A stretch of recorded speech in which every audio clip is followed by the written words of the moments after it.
In 40 years on this bench, no one has ever left me speechless, until a billionaire looked me in the eye in open court and said, for words I will never forget, I own you, Judge. 3 seconds of silence. The whole room stopped. If stories like this matter to you, subscribe. I'll be here every week. His name was Preston Whitmore, 44 years old, inherited wealth, 60 properties across 4 states, a legal team that billed by the minute. He arrived in a black SUV with a driver. Across the room sat Dorothy Ellis, 68 years old, blue wool coat, white gloves, a plain manila folder in her lap. Dorothy had lived in the same apartment for 22 years. She raised 2 children there. She walked a postal route for 31 years through rain, snow, and New York summer heat, never late, never careless. Preston had bought her building 14 months earlier. Within 60 days, every long-term tenant received an eviction notice. No violations, no complaints, no cause. Just a glossy lobby sign showing what the building would become: rooftop terrace, exposed brick, $6,000 a month. Dorothy had decided to fight it herself. No lawyer, just 11 months of work inside that folder.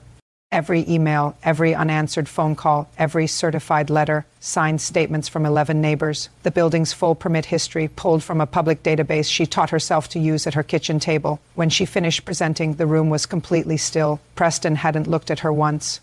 When I asked him directly whether any of these evictions were triggered by tenant violations, he said no without blinking. Then he leaned forward, set both hands flat on the table, and spoke in the calm tone of a man who had never once been seriously challenged.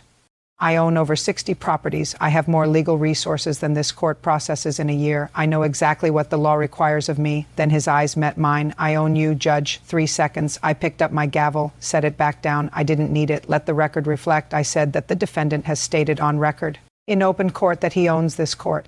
I called a 20-minute recess. In my chambers, I thought about my father. He laid foundations and poured concrete his whole life. He used to say, the day a man has to announce what he owns is the day he's already lost it. When I returned, I ruled in Dorothy's favor. The eviction was found to violate the city's long-term tenant protections.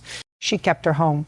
Preston Whitmore sat very still when I read the ruling. For the first time all morning, he looked uncertain. Dorothy folded her papers, put them back in the manila folder, and said quietly, "Thank you, Your Honor. That was all. Real authority doesn't announce itself. It shows up in white gloves with 11 months of careful work. And it waits quietly for the room to see it.